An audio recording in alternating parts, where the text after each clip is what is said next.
So we're going to get started here, and I'm going to show you what I did leading up to today.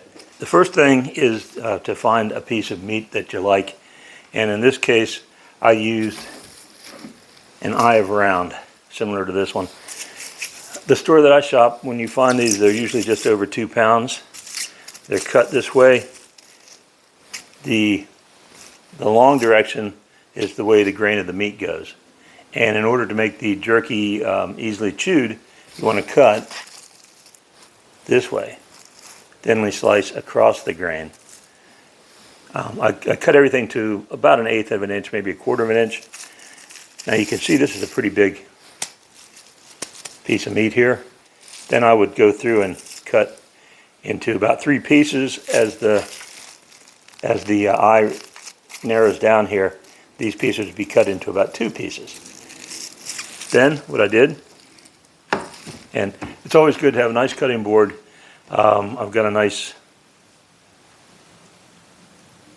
Felix Zepter kitchen knife here that I bought in Solingen, Germany. Very sharp, does a really nice job. You want a knife that's big enough to go all the way through. You don't want to use a small paring knife on a job like that. When you slice it up, I just use a real easy marinade mix. 1/2 cup of Worcestershire sauce, 1/2 cup of soy sauce, about 1 teaspoon of salt, 1/2 teaspoon of pepper, 1/2 teaspoon of onion powder, about 2 teaspoons of liquid smoke, and that just gives it a little bit more of a smoky flavor. A tablespoon of honey. You mix it all together. You slice your meat up. I use a gallon bag. Put it in the bag overnight, and you're going to go from this to this. This has been marinating since about 8 o'clock last night. The next thing that you're going to do, I've got this Kasori dehydrator, and from previous batches of jerky I've found that I'm going to need about 4 trays, and these trays, if you put the meat directly on them, you're going to have a bit of a sticky mess on your hands. So after a little bit of internet research, people recommended buying these bits of silicone netting, sort of, and they were slightly larger. You can see they've got little stains in them. They've been run through the dishwasher. They're clean, but a lot of things that get tomato-based stuff on them are always going to be somewhat stained. You just put them over top like that. But before you do that, a can of non-stick spray helps to keep this from sticking to it, because that marinade, even though you're going to pull it out of the marinade is going to cause this to stick if you don't spray it down. So we'll show you what we do here in just a second. So I've got my metal tray with a little spray of non-stick. I've got the silicone on it. The great thing is that the silicone, the beef doesn't stick to it at all. You can make other types of jerky, other meats, but today we're just using beef. It's kind of traditional. So here is the beef sliced up. Now when you slice it, you're going to think you've got it pretty thin. It sits in that combination sauce overnight, and it actually puffs up a little bit. So don't be surprised. You go, hey, I thought I had it really sliced thin. You did. It's just going to absorb some extra juice and swell up. Spread it out with a little bit of room between the pieces so that once the fan inside this dehydrator gets going, it'll be able to circulate well and help with the drying process. 6 hours turns out at this thickness to be just about the perfect amount of time. He set it for 165 based on the recipe book that came with this, and that's kind of typical to recipes that you'll find online. You could do this in a traditional oven. With a convection oven, unfortunately, that fan's going to want to run.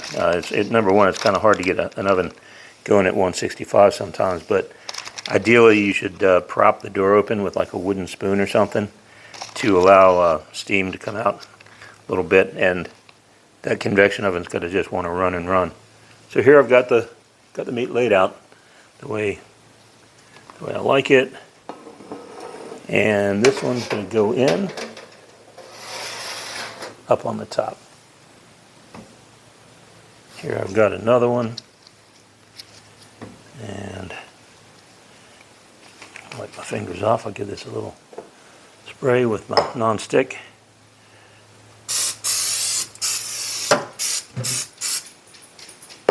Put it up here. Put a little mat back on. And I did, I opened up the bag and tipped it and drained off a fair amount of the marinade. Now this beef is going to be cooked. It's going to be cooked at a low temperature, but 165 beef is certainly done. It's going to cook for 6 hours. Once it's cooked and dried, it's naturally going to be relatively preserved, and you can keep it in a baggie for probably at least a week unrefrigerated. If you keep it in your refrigerator, you're probably good for over a month. If you're like our family, this is 2 pounds is going to cook down to less than a pound of weight, and it's probably going to be in the fridge for about a week because we're going to go through it. It's very nice.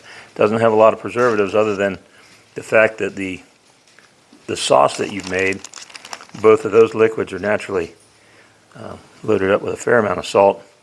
And then I put in an extra teaspoon of salt, more for flavor than anything else. But between the salt, the cooking, and the drying, this meat, you can see this piece is a little bit thicker. It's at least 1/4 inch.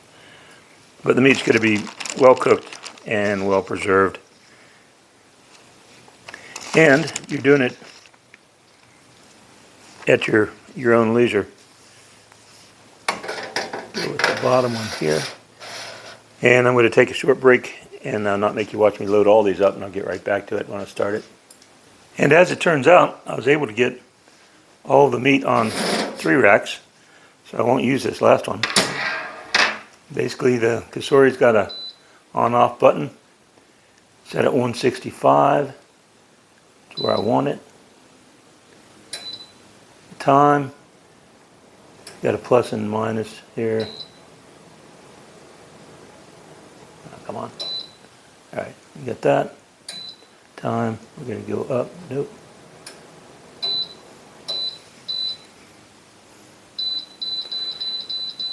These are in 30-minute increments. There we go. And you start. This will run, the fan runs. It doesn't heat up the kitchen very much at all. And it runs constantly. And this will switch back and forth to show you how much time you got left, show you the temperature that you've got. The temperature stays very constant. And we're going to come back in right at 6 hours, take a look, and you'll see what this finished product looks like. Welcome back, folks. And when I just came into the kitchen, when the timer went down to 1 minute, I didn't have time to set up the camera. So, it's the way it goes when you do sometimes kind of live stuff. You see the end, that means it just ended. Now this was at 165 degrees for 6 hours. And out comes, I'm going to put it on this tray with a paper towel. 165 is not terribly hot. A little hot though. There's our jerky. So, give this a try. This is, there we go. About between 1/8 and 1/4 of an inch. Take a bite.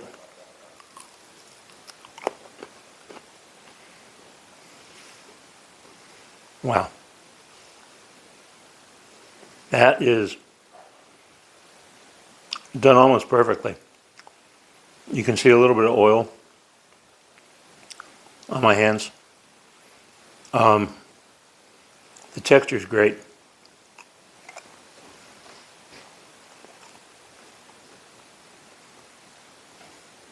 Thoroughly cooked.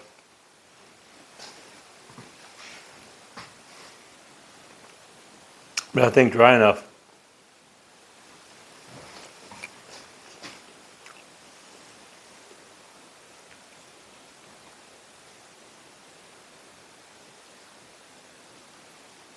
Come on.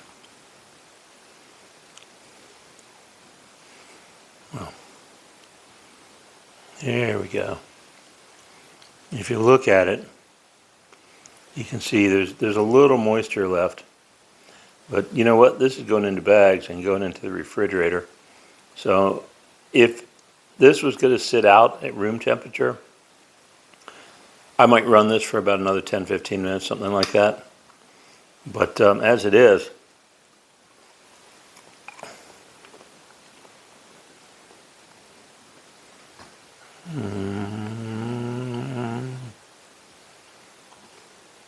it's not overly seasoned. Cutting it across the grain like I did makes it delicious. You don't have to chew it hard. This is great. Great recipe. And guess what? You can add spices, delete spices, change it up. Go online. Look at Pinterest. There are a wealth of recipes. And make your own. But when you do, it's going to be a money saver. And I'll give you a hint. Not a lot of stores sell eye of round on a regular basis. There's a couple of grocery stores that I shop regularly. This particular one, if you go in and they have eye of round, they'll usually have like 5 or 6 or 7 of them. Eye of round at $13 or $14 a pound doesn't sell quickly. If you go to the store more than once a week and you look at the sell-by date and you get to know your folks in the meat department, if you see that it's a day away from the sell-by date and they're selling it for $13.99 a pound, you know that by the end of that day they're going to mark it down to half of that. It's going to be $6.99, which is not very much more than good ground beef these days.